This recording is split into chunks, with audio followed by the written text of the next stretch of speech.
Universidad de Alcalá de Henares. Ayer hemos oído hablar a un alto dirigente, a un alto responsable de la Unión Europea de apocalipsis. ¿Eso es una barbaridad o es algo que se puede aproximar a la realidad? Hombre, yo imagino que la palabra apocalipsis le salió, entre otras cosas, porque mezcló lo que está ocurriendo a nivel nuclear con lo que ha ocurrido con el terremoto y lo que ha ocurrido con el tsunami. Entonces, realmente, decir apocalipsis, esto no se diferencia gran cosa de lo que pasó en Chernóbil. Es decir, no hubo un apocalipsis entonces y no hay un apocalipsis ahora. Evidentemente es apocalíptico para la gente que lo está sufriendo. Nos dice que esto es parecido a Chernóbil. Sí, es muy parecido. Hay diferencias, evidentemente, porque Chernóbil no tenía contención, no era una vasija como la que tiene el reactor nuclear de Japón, pero evidentemente los resultados a la hora de la radiactividad que se pueda escapar es muy parecido. Pues entraremos en detalles con el profesor Gutiérrez para conocer un poco mejor de lo que estamos hablando, porque se oye decir, se escuchan muchas cosas por parte de técnicos que dicen lo uno y lo contrario y no sabemos muy bien a qué atenernos. Esperamos tener información muy clara del profesor Gutiérrez dentro de un momento. La situación en Fukushima está suponiendo un curso intensivo de cómo es una central nuclear, de cómo funciona, de qué problemas puede tener. Hay bastante confusión, hay fuentes teóricamente fiables que aseguran que estamos ante una situación límite, hay otras fuentes también supuestamente fiables que dicen que las cosas no están tan mal. En todo el mundo, especialistas en la materia tratan de hacernos entender lo que está pasando, pero como es natural, es la televisión japonesa la que se ha entregado a esa labor con mayor intensidad. Es la primera imagen de la noche.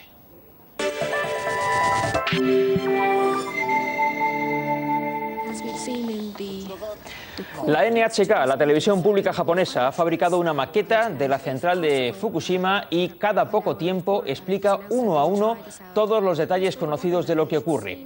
La NHK está realizando una labor fundamental para los japoneses en este momento de catástrofe nacional. Explica lo que ocurre y da también consejos a los ciudadanos sobre cómo deben actuar. Son consejos dirigidos principalmente a quienes estén en un radio de 20 o 30 kilómetros en torno a la central, la zona con más peligro. Aconsejan que la piel no esté expuesta a la radiación. La mejor manera de protegerse es utilizando pantalones y manga larga. De esta forma, la ropa bloqueará las sustancias radiactivas. También hay que cubrir la cabeza y el cuello con un gorro que tape lo más posible la zona de los ojos. Las manos deben ir tapadas con guantes. Imprescindible también tapar la boca para evitar que respiremos el aire directamente. Para ello se utilizan mascarillas, pero se puede utilizar también una toalla o un paño húmedo. El agua absorberá parte de estas sustancias radioactivas. Al volver a casa recomiendan quitarse toda la ropa, meterla en una bolsa, cerrarla y lavarse concienzudamente las manos, la cara y el pelo. Vamos a escuchar y a ver cómo han contado en la NHK el desarrollo de los acontecimientos en esa central nuclear. La planta fue golpeada por un desastre sin precedentes. El primer incidente ocurrió en el reactor número 1. Los reactores nucleares están almacenados en vasijas contenedoras sólidas. El día del terremoto, la central estaba utilizando el calor para generar energía. Y durante ese proceso ocurrió un terremoto de magnitud 9. Las barras de combustible se activaron automáticamente para evitar la fisión nuclear. Un generador de energía de emergencia restauró la corriente eléctrica en el sistema. El sistema de emergencia diseñado para inyectar agua en el reactor también se consiguió activar. No obstante, el dispositivo de refrigeración se detuvo de golpe. La causa es la ola gigante que azotó la central nuclear una hora después del terremoto. Olas de 7,3 metros llegaron. Las olas inundaron parte de las instalaciones de la central y parece que esta ha sido la causa de que el dispositivo de emergencia no funcione. Las barras de combustible han estado expuestas al aire y el gas hidrógeno inundó el reactor. El hidrógeno rompió el techo, se fue acumulando en el techo y lo rompió, y ahí es cuando se produjo la explosión. ¿Pero qué se intentó inyectar para refrigerar el reactor? Agua, pero 2 días después ocurrió la misma explosión en el reactor número 3. Además, al día siguiente pasaron varias cosas en el reactor número 2. la explosión que ocurrió ha sido la más grave de todas. Se cree que ha ocurrido en la piscina de supresión. Es un dispositivo para llevar agua para aliviar la presión. Aquí es donde se enfría el agua y este agua lleva materiales radioactivas. El reactor número 4, que estaba cerrado debido a las inspecciones antes del terremoto, se incendió. El dispositivo de refrigeración estaba desactivado tras el terremoto y el agua se evaporó. Tras el incendio, los niveles de radiación dentro de las instalaciones llegaron a su nivel más alto desde el terremoto. Hoy, de nuevo, el reactor número 4 se ha vuelto a incendiar. Estamos ante una explicación bastante pormenorizada, aunque incluso era mayor. Nosotros hemos hecho un resumen de lo que ha contado hoy la NHK sobre cómo se produjeron los hechos en la central de Fukushima. Hablamos con el profesor Julio Gutiérrez, catedrático de Física Atómica de la Universidad de Alcalá de Henares. Bueno, hemos escuchado, hemos visto este gráfico. No sé si hay algún detalle que añadir o que matizar sobre lo que hemos visto. Matizar sobre todo porque hay informaciones falsas, clarísimamente. ¿Cómo qué, por ejemplo? Por ejemplo, han dicho que parte de las barras de combustible del reactor se habían expuesto al aire y que por eso se había precisamente creado el hidrógeno, la burbuja de hidrógeno. Eso es, primero es falso, porque si eso hubiera sido verdad, quiere decir que habría reventado primero lo que llamamos la olla a presión, la cápsula de acero que contiene el reactor. Si es que eso ha sido así, si eso es verdad, quiere decir que es mucho más grave de lo que nos están diciendo. ¿Cuántas capas de protección tiene un reactor? Bueno, depende. Estos son muy antiguos. Estos reactores, como son muy antiguos, pues no están tan protegidos como pueden estar los reactores modernos de agua a presión. Estos son de agua en ebullición. No es que no esté a presión, está a presión, pero muchísimo más baja que la presión de agua a presión. Entonces, estos reactores tienen... el agua que entra en el propio reactor, que está en contacto con el material radiactivo, es la misma que está moviendo la turbina y por lo tanto sale del edificio de contención. Es muy probable que evidentemente se haya reventado no solamente con el tsunami, sino también con el propio terremoto, porque ahí hay varios reactores y unos han sufrido y otros no. Entonces es posible que lo que es las conducciones de agua radiactiva, que está en contacto con el material radiactivo del núcleo, haya habido escape, se haya roto la canalización y de ahí que no se pueda refrigerar, porque no hay manera de poner en marcha esas bombas, porque ya no funcionan. Precisamente por eso, al quedarse sin agua, lo que es la cuba del reactor ha bajado de nivel y se forman burbujas, para decirlo en pocas palabras, se forma una burbuja de hidrógeno que ha tenido que salir de la cuba, entrar en el edificio de contención, incendiarse en contacto con el oxígeno del aire, y es lo que ha producido la gran explosión que literalmente ha vaporizado el tejado del edificio de contención, que es de hormigón. Que es lo último que queda antes de salir al exterior. Evidentemente, si la cuba está intacta, como dicen, no ha podido nunca haber contacto del material radiactivo con el aire. Entonces, es muy probable que la cuba esté fisurada. Es muy probable. Desde luego, lo que es seguro, para que se produzca hidrógeno, es seguro que el material del reactor se ha fusionado en parte, es decir, se ha fundido. La temperatura es tan alta que el material se ha fundido. ¿Y eso qué supone? Pues eso supone, si la contención de la vasija está bien y no se ha fisurado la vasija, supone que el reactor ya es inservible y no hay quien lo toque ya más. Ese material está disperso, es un amasijo, se ha fundido como se funde el hierro y se queda ahí. Pero no tendría efectos en el exterior. No tendría efectos en el exterior si no hubiera salido material radiactivo, pero está claro que si ha salido hidrógeno, esta es parte porque al haber una temperatura tan alta no solamente se funde, sino que hay materiales que se vaporizan. Y esos materiales salen al exterior. Esos materiales son radiactivos, eso es lo que evidentemente está saliendo a la atmósfera. Con los datos que usted tiene, con los que haya podido leer en estos días, hoy mismo, ¿puede decirnos exactamente qué grado de gravedad tiene este incidente nuclear en la central de Fukushima? Porque hemos visto estos días lecturas distintas. Por un lado, desde Japón dicen que no supera un nivel 4 sobre una escala de 7. En Francia dicen que están en el nivel 6, justo el penúltimo, más o menos como el de Chernóbil. ¿En qué estamos? El de Chernóbil, bueno, eso depende de quién lo caracteriza, ¿no? Depende de las agencias que hablan. Hablando de Chernóbil que yo recuerdo porque teníamos publicado precisamente lo que pasó en Chernóbil punto por punto en una revista de la Universidad de Alcalá. Si Chernóbil era el nivel 8, en este momento estamos en el nivel 7 seguro en Japón. Y eso es lo que ellos mismos, los propios japoneses, han reconocido. Estamos un nivel por debajo porque la diferencia entre Chernóbil y el reactor japonés es que Chernóbil no tenía esa contención. Primero no tenía el hormigón por fuera, ni tenía la vasija de contención del reactor. Además era un reactor distinto porque era un reactor que estaba previsto para fabricar plutonio, esencialmente, con fines militares. Y este es un reactor, evidentemente, que solo sirve para... Es un reactor civil. Y evidentemente Chernóbil saltaron todas las medidas, se saltaron todas las medidas de seguridad aposta para hacer una prueba.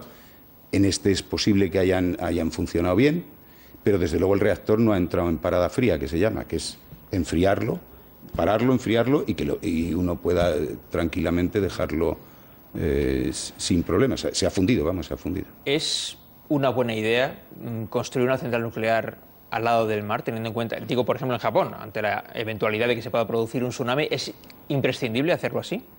Evidentemente lo han hecho por razones obvias de refrigeración, el agua del mar. Disponer del agua del mar. Evidentemente. Era mucho más fácil, teniendo en cuenta que además esta central es muy antigua, pues el agua del mar la tenían ahí, evidentemente a disponibilidad total. El problema es que ni siquiera son capaces de bombear agua del mar para refrigerar. La información de esta mañana era espeluznante. Iban a refrigerar echando con helicópteros agua por encima. Eso es como intentar apagar un incendio de un bosque con un botijo. No tiene sentido ninguno. Yo creo que esa ha sido una información que han dado para tranquilizar un poco a la población. Bueno, quiero abrir esta conversación al resto de la mesa de debate. Bueno, interés sobre esto desde luego hay, desconocimiento por lo que vemos también, porque se dan informaciones contrapuestas de un sitio o de otro. Vuestras dudas. Eso es muy preocupante, claro, porque tú antes decías, en la introducción a este tema, decías, hay informaciones que dicen que esto es muy grave y otras que dicen que no es para tanto. Yo estoy oyendo al profesor y me da la impresión de que es incluso más grave que muy grave. ¿Cuándo empieza esto a tener repercusiones en la salud de la población que está alrededor? ¿Y hasta cuánto de alrededor puede quedar afectado según las experiencias que tenemos hasta ahora? Ni idea. La experiencia de Chernóbil, evidentemente, no es el mismo, hay que decirlo muy claro, no es el mismo problema, aunque aquí hay más reactores fundidos. En Chernóbil solo fue uno. Aquí hay más. Si son capaces de mantener la contención, si es verdad que se ha fundido y la vasija está intacta, lo cual es muy difícil, porque no creo que esté... Para producir hidrógeno se necesitan pues, por lo menos del orden de 1500 grados Celsius. Por ahí anda el punto de fusión del acero. Es decir, que es muy raro que no se haya producido al menos una fisura o las tuberías que salen del propio reactor que llevan el agua no se hayan fundido. Es decir, que es muy probable que haya salido material radiactivo del reactor. Pero estamos hablando ahora de cuánto va a la atmósfera. Eso no, es imposible decirlo, es imposible. Y esos 180 héroes que dicen que están ahí... Ahora vamos a dedicar un capítulo... Vamos a dedicar un capítulo a los héroes, ¿verdad? A esas personas que están allí. Así que otras dudas previas. Sí, yo le quería preguntar qué previsiones, con los datos que se conocen o que usted conoce, con sus conocimientos, qué previsiones hace, qué evolución va a tener este fenómeno, cuántos días va a tardar, en qué dirección, en definitiva, puede culminar, ¿no? Si consiguen enfriar el reactor, refrigerando como puedan, que esa es la gran pregunta, y yo no tengo ninguna respuesta cómo van a enfriar aquello, como lo enfriaron en Chernóbil, que era echando pues materiales desde arcilla y cemento, hormigón, lo que se les ocurría, le echaban encima para hacer un sarcófago y mantener aquello más o menos pues controlado, porque ya evidentemente no va a haber una explosión nuclear. Eso es una de las cosas que siempre preguntan. No, una explosión nuclear es imposible, pero eso se quedará así como Chernóbil, se convertirá en un par de sarcófagos o tres, porque son tres parece los reactores, y se quedará allí pues como una de las muestras más de lo que los humanos somos capaces de hacer, que es no prever accidentes de este estilo. Pues Antonio. Curiosamente, vamos, por la explicación que daba la propia televisión japonesa, parece demostrado que el fallo se produce o se empieza a producir por culpa del tsunami, es decir, cuando esa ola gigante desactiva los mecanismos y los sistemas de refrigeración. Bien, porque parece ser que el terremoto lo aguantó, es decir, al menos en principio, ¿no? Sí, sí. Bien, entonces la pregunta que nos hacemos aquí en España es, oiga, usted conoce, supongo, bien las 8 centrales, las 6 centrales que tenemos. Conozco muy bien Trillo, pero las demás Trillo, no las pero, conozco tan bien. Bien, porque es que tenemos centrales también cerca del mar, a la orilla del mar, que en un supuesto de un tsunami, que no es descartable, un tsunami en el Mediterráneo, ¿le ocurriría exactamente lo mismo que a Fukushima? Vamos a ver, el problema del tsunami es que inutiliza los generadores eléctricos de emergencia. Ese ha sido el problema y por lo que yo tengo oído, porque tampoco es las informaciones las dan unas veces y otras no. Hay mucha confusión. Hay mucha confusión. Desde luego que sí. Los depósitos de gasóleo para hacer funcionar precisamente esos generadores eléctricos, el tsunami se los reventó o los inutilizó. O sea, no hubo la parada. Cuando una central entra en parada, normalmente coge electricidad de fuera, externa, para refrigerar, para hacer funcionar las bombas. En el caso del terremoto, posiblemente no tenían posibilidad ninguna de hacer llegar electricidad por la red eléctrica desde fuera. Entonces tuvieron que entrar en funcionamiento estos generadores que en una central nuclear normalmente están puestos allí para conseguir que la central nunca deje de funcionar, nunca deje de refrigerar el reactor.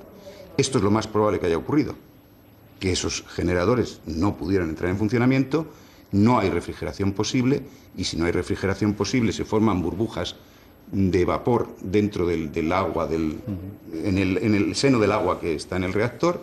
Esas burbujas de vapor además hacen que el reactor entre en un estado más crítico de lo normal y termina por haber un sobrecalentamiento.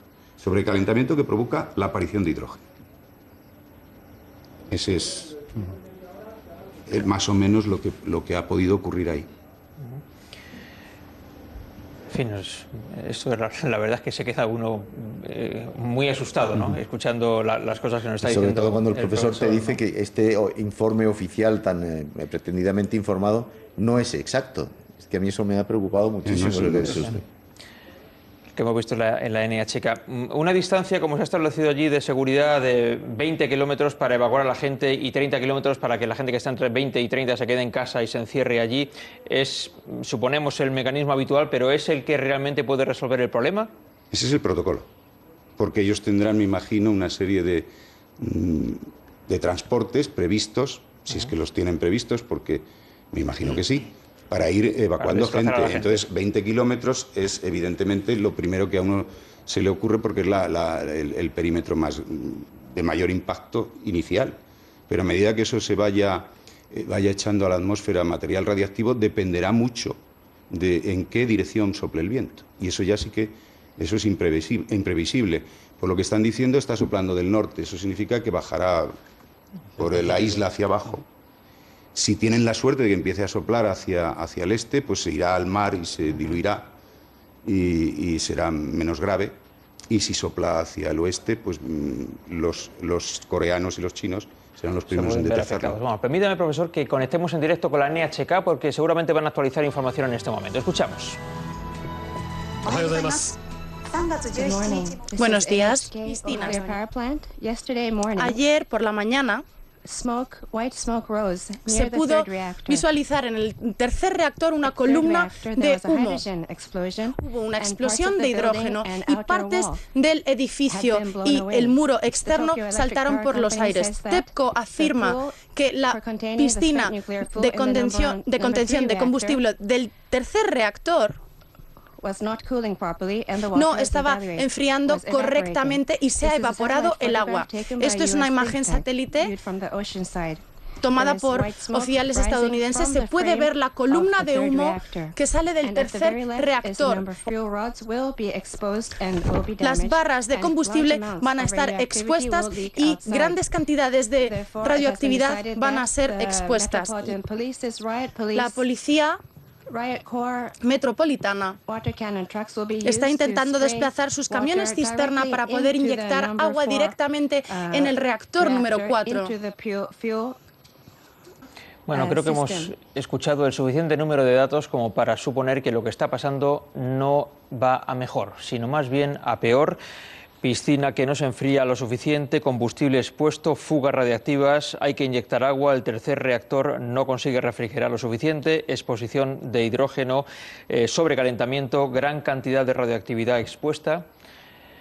De lo que hemos escuchado, profesor, ¿qué podemos decir? Pues podemos decir que, dadas los sucesos, tal como nos lo han estado contando a lo largo de estos días, es muy probable que eso que dicen que va a suceder esté sucediendo ya. Porque yo recuerdo el sábado, cuando puse el telediario a las 3 de la tarde, la primera noticia que oí fue que había una explosión de hidrógeno. Y el comentario en casa fue: acaba de fundirse o en parte, no digo entero, pero en parte se ha fundido el reactor. Hasta el lunes no lo reconocieron. El mismo domingo yo vi una noticia diciendo que era un problemilla que tendría solución enseguida. No pueden refrigerar. Tienen el mar a unos metros y no pueden refrigerar. Entonces, ¿llevar camiones cisterna? ¿Por qué? Porque evidentemente las piscinas que contienen esos reactores, porque además hay una piscina donde la vasija está sumergida, y las piscinas donde está el material gastado a medida que la central va funcionando, hay que sacar material gastado del reactor, meterlo en una piscina que la tienen allí durante el material hasta que lo saquen de allí, o se queda allí hasta que la piscina se llena. Parece que también están dañadas esas piscinas. Esas piscinas necesitan estar llenas de agua para que ahí no se funda, porque eso sigue calentándose. En fin, lo que hemos podido escuchar en esta intervención del informativo de la NHK en directo es que, entre otras cosas, se está produciendo escape radioactivo, se está produciendo una exposición externa de la radioactividad de la central nuclear de Fukushima. Y mientras, allí en la central hay un grupo de trabajadores que están intentando frenar todo esto que está ocurriendo. ¿Qué tipo de expertos se necesitan en una situación como esta dentro de una central nuclear en esas condiciones tan extremas? Evidentemente fontaneros y bomberos. Alguien que sepa cómo llevar el agua hasta el reactor de una manera lo más eficaz posible. Es una labor de fontanería. ¿Y están expuestos a qué condiciones? Pues, sí, porque ellos deben saber que se están metiendo en la boca del lobo. Yo creo que me imagino que serán voluntarios. No es personal que hayan obligado a ir, tienen que ser voluntarios, porque posiblemente, dado los niveles de radiación que hay ahí, por mucha protección que uno lleve, van a estar horas, no van a hacerlo en minutos. Cuando un fontanero habitual en una central nuclear entra a soldar, entra y son minutos lo que puede estar. Ahí van a estar, si tienen que llenar con camiones cisterna la piscina, que son piscinas bastante grandes, van a estar muchas horas. Y yo sigo pensando que hay algo raro porque tienen el mar muy cerca. De hecho, al principio parece que bombeaban agua de mar, pero ahora estas informaciones a base de llevar camiones cisterna para llenar las piscinas es una cosa muy rara. Muy raro. ¿Qué ocurrió con los trabajadores de Chernóbil que quedaron hasta el último momento intentando frenar lo que pasaba ahí? Unos murieron prácticamente en días y algunos pues han desarrollado enfermedades cancerígenas, y me imagino que en el caso de Chernóbil muchos irían engañados. No creo que, dada la situación en aquellos momentos, hubiera mucha información directa de lo que a lo que podían estar expuestos. Sí. ¿No será este el caso en Japón, seguramente? Me imagino que espero que no. ¿Con qué tipo de material trabajan? Por ejemplo, ¿qué trajes utilizan para protegerse de la radiación? Vamos a ver, evidentemente para poderse proteger totalmente de la radiación sería un traje de plomo, lo cual dificultaría mucho su movilidad por la central. No creo que sea ese el caso. Serán trajes, normalmente trajes que son impermeables para que no pase ninguna partícula al interior. Hay un tipo de radiación que lo para un papel, una hoja de papel, que es la radiación alfa, eso no hay ningún problema. Luego están la radiación gamma, que eso tendría que ser plomo y grandes cantidades de plomo, eso no evidentemente eso no lo va a parar ningún traje. Y luego, bueno, pues la protección de la careta o la máscara que llevan de filtración de aire para que no puedan aspirar ninguno de los elementos que están ahí en el aire, y que una vez que están dentro del cuerpo, la mayoría de ellos se fijan en el tiroides, el yodo, en los huesos, el estroncio, y eso es lo que provoca después, a largo plazo, que la radiación siga funcionando, haciendo su trabajo dentro del cuerpo y se produzcan pues enfermedades. Bueno, si la dosis es muy alta, evidentemente la muerte casi en días o en horas. Estamos hablando, bueno, por utilizar una palabra que todo el mundo pueda entender, prácticamente de suicidas. Gente que sabe que puede perder la vida allí dentro o en cuestión de poco tiempo, o sufrir enfermedades gravísimas con el paso del tiempo. Pues sí. Y se les rasga el traje, y una rasgadura en un traje de esos evidentemente es una condena casi segura. Ya les llaman los héroes de Fukushima, y desde luego que lo son. Profesor Gutiérrez, le agradecemos mucho todas estas explicaciones. Hemos aprendido bastantes cosas en el transcurso de esa entrevista. Ha sido un placer. Muchas gracias, muy buenas noches. Lo que siento es que sea un placer en estas circunstancias. Sí, ciertamente. Esperamos que los malos augurios que hay a propósito de lo que está pasando en Fukushima no se cumplan, y que las cosas vayan mejor de lo que puede parecer después de lo que hemos escuchado hace unos poquitos minutos en directo en la televisión japonesa, en la NHK, sobre las cosas que están pasando. Ninguna de las cosas que se han dicho era una buena noticia. Esperemos que todo esto pueda cambiar.